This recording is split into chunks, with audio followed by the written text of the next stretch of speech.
What's going on, people? We are Tottenham TV here, back here for some more content for you guys. International break is over and the Premier League is back. A lot has changed since the Premier League was last here. Conte is not here no more. Stellini and Mason will be taking charge of this game. But this is an opposition preview, and we've got Callum from the Toffee Blues with us today. Callum, how you doing, mate? Yeah, I'm very good. Thank you, Ben. Delighted to be on. Thanks for having me. No, it's great to have you, mate. And, you know, it's been a weird season, let's say, for both of us, really. I said on your channel before that they're dubbing this the El Celico. You know, both of us not happy at all with our ownerships. But let's start off with the ownerships then. Like, what is it with Everton and Mashiri and Ken Wright? What is it about them that really have got a bad taste in the mouth from the Everton supporters? Oh, God, how long have you got? I think, but the overriding one, I think you've just got to look at the amount of money that's just been wasted, and for us to be just so much worse off, you know, having to sell our best players to balance books. You just have to look at the financial situation. Doesn't make for great reading. You know, we've all seen the news that's broken the last week as well, which doesn't help their cause at all. And I think a lot of it's just their own ignorance as well to really admit that they've done any wrong, really. There seems to be a bit of a head in the sand sort of mentality when it comes to this board, that what they're doing is a good job. And, you know, last year they came out and said that they're going to be doing a strategic review about how the club was ran. But that was essentially just them marking their own homework. You know, it's just they see no wrong in what they're doing. And, you know, they run the club.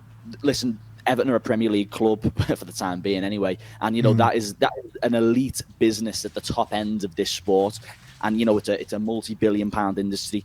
And the people who are running this club at the moment and the people who are on the board are just, you know, in my opinion and a lot of other people's opinion, just not fit to do that. And, you know, the record speaks for themselves. You look at the amount of money that's been lost, how we've gone backwards, years gone by. For many years, Everton were a team that we always in and around Europe, competitive. And we've just slowly regressed on the back of getting an influx of a load of investment, which is incredible. You look at teams like Fulham, Brighton, Brentford, Villa. You know, these are teams that have just overtaken us, and we've just been left behind, unfortunately. And, you know, just put it in a soundbite: you reap what you sow. And where Everton are at the moment, and everything that we are representing, is because of the mismanagement of those at the top. Yeah, I definitely feel you, because, you know, we're going through similar things. I know it's maybe on a different scale, but we're going through different things with Enoch and Daniel Levy at the moment. Just poor decision after poor decision, wasted transfer windows, wasted money after transfer window, and it's just really frustrating, to be honest. And I really commend you and the Everton fans for the you know, the stance and the steps that you are taking with the protests and stuff. And I wish that Spurs fans could get off that same mentality. But do you feel like it's a way that you're going to get these owners out of the club? Are the protests working? I think what has to be said about the success or how these protests have gone, that there's been a very distinguished separation between, you know, back the team and protest against the board, and that's worked. You know, Sean Dyche has had 4 games at home, and we won 3 out of those 4 games at home, which is already matched anything that Lampard managed to do. So I think the fact that the two issues have managed to be separated and delivered, you know, well. The protests happen every home game now. That's until they're out, as far as my understanding goes. That's not going to change, and they get, you know, hundreds and hundreds of people taking part in that, which is really good to see. The board, I don't see how they can come back to Goodison Park. They obviously are not present anymore there for their own safety. You know, rightly or wrongly, that's another matter. But the fact how, you know, we'll go back to that point, that the two have managed to be separated has been probably one of the most encouraging things to come out of this, because the support for the team is probably as good as it has been all season, whilst, you know, the protests are as fiery and as really intense as they ever have been as well. So to have the two going hand in hand without really so much seeping into one another, that's been something really encouraging. And I think, you know, the priority at the moment is, of course, trying to stay in the Premier League and ensuring that we have our Premier League status for next season, because if we didn't, that just opens a whole new kettle of fish and a whole new can of worms that, you know, doesn't even bear thinking about, with a new stadium getting built and everything like that. But it will be interesting to see what happens come the end of the season. My thoughts are that you will probably see a couple of members of that board maybe not Mashiri, but I think Bill Kenwright at least, and a couple of others maybe will be forced or finally, decide to make the decision to walk.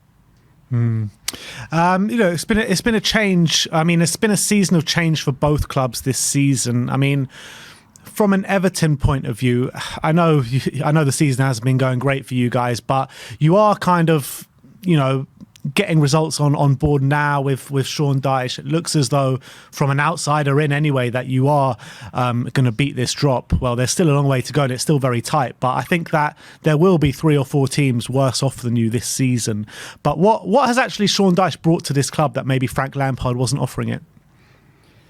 Well, I think, it's interesting you should say that. Alex Iwobi did the podcast last week, and one of the things that came out of that is that he said that almost Frank Lampard was too laid back, too soft, too relaxed. And I think there was not really that separation between, a boss and a friend sort of thing, if you know what I'm trying to say. Yeah. I think Sean Dyche he's just gone back to those principles of just working hard. You have respect for the manager. He has a bit of that aura about him, that he is here to, he's not afraid to make big decisions and he's going to work them into the ground. We saw in his first couple of days into his tenure straight away. They sound like minor things, but wearing shin pads for training, getting rid of hats, snoods, gloves, all of this, and he's just gone back to real the basics of football, and it seems to be working. He's running them into the ground, and I think proper old school. Yeah, exactly. Really old school. It sort of reminds me of when David Moyes first came into the club as well. The Everton have had all kinds of different managers come on. We've gone from Sam Allardyce to Carlo Ancelotti to Marco Silva to Ronald Koeman. The list just goes on. So to have someone like Sean Dyche, I think the way he manages and the way he operates as a manager and as a coach, I think it probably does align himself with a lot of the values that Evertonians want to see, and what probably historically has got the most out of Everton teams as well, which is encouraging. Where did it all go wrong with Frank Lampard? You say maybe he was a bit too close to the players. I mean, from the offset, for me, it seemed like the wrong appointment all round. I mean, did it feel like that within the fan base as well? At the time, probably not, no, because we had another man in who everyone despised. Rafa Benitez, you could have put anyone in charge after him and he would have been an upgrade. And I think at the time, whether you can put this down to naivety or just relief that it wasn't Rafa, I think everyone was delighted to have, Lampard come in. I think everyone maybe had the blue-tinted glasses on a little bit, said, oh, look what he did with Derby, look what he did with Chelsea under the transfer ban and all the rest of it. And a lot of people say that Lampard kept us up last season. I think in the end the fans did, and some individual efforts from the likes of Richarlison, who you're very familiar with yourselves.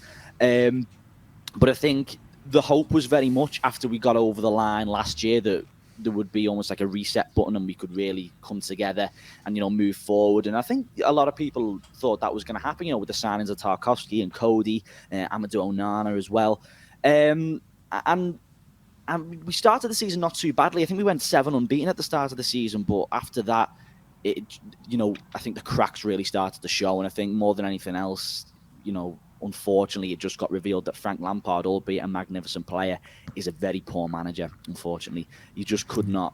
It got to a point where we weren't having a shot on target in games. We were just. We went down to Bournemouth in November or October, and we conceded 7 goals to Bournemouth, who couldn't buy a goal or buy a point before playing us. And they put 7 past us in the space of 4 days, and that was the point where he should have gone. Yeah. But they hung on to him after the World Cup, and it just didn't improve. If anything, it got worse, and it just got to a point where, if we didn't get rid of him, we would have gone down. If he was still the manager, I do believe we would probably be rock bottom now. So I'm glad we got Dyche when we did. But Lampard, nice guy, fantastic footballer, just not a very, very good manager. Yeah, but I'll always be grateful for him for taking Dele Alli off us when no one else would. That's for sure. That's another podcast in itself, isn't it? Yeah, literally. But obviously you mentioned Sean Dyche being the right man for the job right now. Can you see maybe a long-term plan under Dyche, or is it just keep us in the Premier League and then we see where we go from there? Maybe. I think Sean Dyche is a very underrated manager. I think, he had such a long spell at Burnley, and he probably maybe pigeonholed himself a little bit as maybe like a bit of a firefighter. But I think a lot of people who really know football and know different philosophies and tactics, they could probably say that Sean Dyche probably has a bit more to him than people probably think. People I probably agree. think, Brexit football and all this. That's like the sort of like go-to shout when it comes to Sean Dyche. And I think a lot of people who maybe aren't as close to how Sean Dyche operates as a manager will probably think that, and that's fine. But especially learning, seeing his early impact at Everton, we're scoring as many goals as we have done all season. Our mentality has improved an awful lot in recent weeks as well, which is really encouraging to see. So, if we can stay up, which Sean Dyche has proved in years gone by that he can do, I think for Evertonians, we just want to start getting a bit of stability. It's going to take a while because we're a club in ruins. We're a club in absolute ruins at the moment. So if we can crawl back maybe up to that sort of mid-table security and then start to move on slowly but surely, this could take years, by the way. As long as we're in the Premier League when we move into the new stadium, that's the main thing. But just to go back to the original question about whether it's going to be a project with Sean Dyche, I think it could be. It's going to be interesting to see how Sean Dyche can really, because he'll want to make a name for himself as a manager, as not just someone who, scraped over the line with Burnley year upon year. I think he's got a lot to prove as a manager. And I think he potentially, all being well, and I hope that he can really show that he can take his management to the next level at Everton. And, he can be a good fifth forward. It's very early days, of course, and we have to focus on staying in the league. But if we do manage to stay up, it'll be really interesting to see how we can move forward, because we've already seen that he's got the best out of a lot of these players, which Lampard was unable to do. So it's going to be one to keep an eye on, definitely. Yeah, absolutely. From an outsider looking into Tottenham, I mean, can you sum up how's it for you looking from outside into the Tottenham season so far? Obviously, we finished fourth last season. We're still in fourth right now, but there's a very bad kind of feeling within the fan base right now. Can you understand why from the outside looking in? I think so, because no one knows the club better than yourselves and a lot of your viewers watching this. But we mentioned it in our video before. I think you can draw a lot of parallels between Tottenham and Everton. Everton and Tottenham. Tottenham are like Everton down the south version with a lot of money. Both hate the Reds, that's for sure. Yeah, and we hate the Reds as well. So, we never want to see them doing well. But you look at Tottenham, and it's they have fantastic players, of course they do, in and around the Champions League all the time. But I suppose the thing with Tottenham, in my opinion, looking in, it almost feels to me like under Pochettino, that year when you made the Champions League final, it's almost like Tottenham were on the cusp of something then. That Tottenham side were on the cusp of something, and albeit you lost that final, unfortunately. But I think that was the point where you really expected Tottenham to kick on. Now, they got that taste of, a European final and everything, and that was the point where, Tottenham would always finish. I think you finished second one year as well, didn't you? You were fantastic, and, you would really, the foundations were there. New stadium, Harry Kane, the foundations were there to really kick on and probably make a title charge. I think a lot of people would have said that Tottenham would have had them down to really challenge to probably win the Premier League in the next few years or so, very much how we're seeing, Arsenal do at this moment in time. So I can see where a lot of the frustrations do come from there, how, Tottenham have maybe, it always seems like it's 2 steps back, 2 steps forward, 3 steps back for Tottenham a little bit sometimes, which is something which, Evertonians are quite familiar with as well. But, it's not been a great season for Tottenham, albeit you are in and around the Champions League places. And I do probably expect Tottenham to, obviously it all depends how how you get on between now and the end of the season with the interim manager. Tottenham will be my bet over Newcastle and Liverpool probably. However, a lot of football still to play. But yeah, I can see where the frustration comes from. We discussed earlier, didn't we, how Conte probably, his position was untenable. But a lot of the things he did say in that press conferences was, if Tottenham fans are being totally honest with themselves, it was probably refreshing to see a little bit of, honesty like that and it being put to the media so bluntly. I think it took a lot of people, especially in the media as well, by shock, and probably took Levy by shock as well a little bit.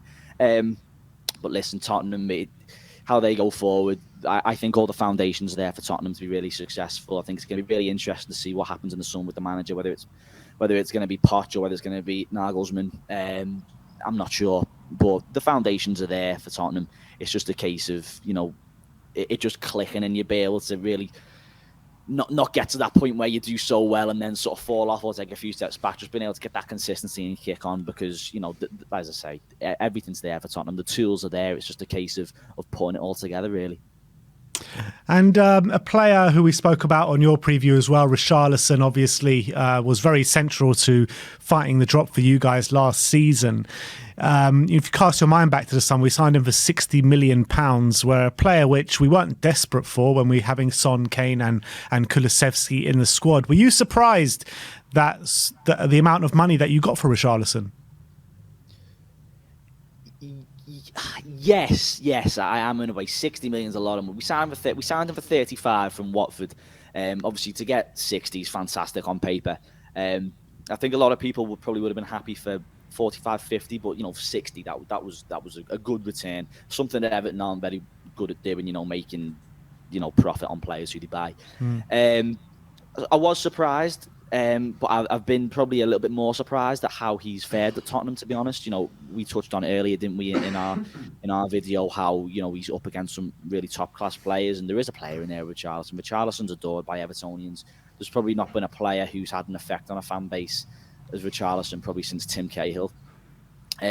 So for him to go, it was good, but I think a lot of people expected him to go. You saw, his reactions to the fans towards the end of last season when we did stay up. I felt everyone could read between the lines and know that he was going to leave. I want to see him do well at Tottenham. I really do. I've got a lot of time for Richarlison, as a lot of fans do as well.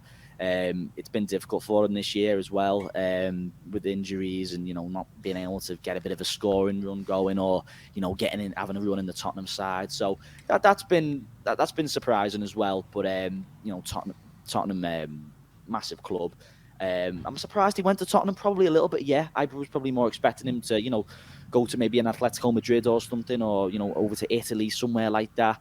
Because at the time I don't really see how he fitted into that Tottenham side. But listen, he's very much in the infancy of his career. I remember you mentioning earlier, Ben, how you look at players like Heung-min Son, who didn't exactly set the world alight in their first season. So there's still a lot of time for Richarlison to come good. But I have been surprised at how it's sort of fared for him so far. Yeah, I mean, the only difference between Sonny and Richarlison is that Richarlison had Premier League experience, and quite a lot of it with Watford and Everton, when Heung-min Son was coming into the league for his first time, and much younger as well.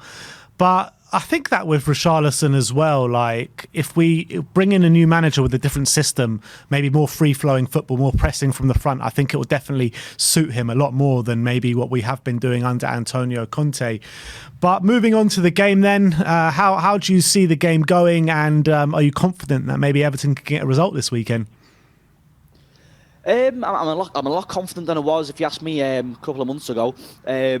I think there's definitely the mentality's improved at Everton recently. I will say that. We went behind twice at Stamford Bridge to come back and score 2. That's been unheard of this season for Everton, really unheard of. So there's definitely a bit more of a spirit within the camp at the moment. We're unbeaten in our last 3, which again is really unheard of for Everton. We seem to be scoring more. We're a bit more resolute defensively as well, which is good. I think very much with Tottenham is we've just got to frustrate them, as we do when the big sides come to Goodison Park. We did it with Arsenal on Dyche's first game, and we saw it. Don't worry, we all know that. We're all watching. Don't you worry about that. Yeah, light work.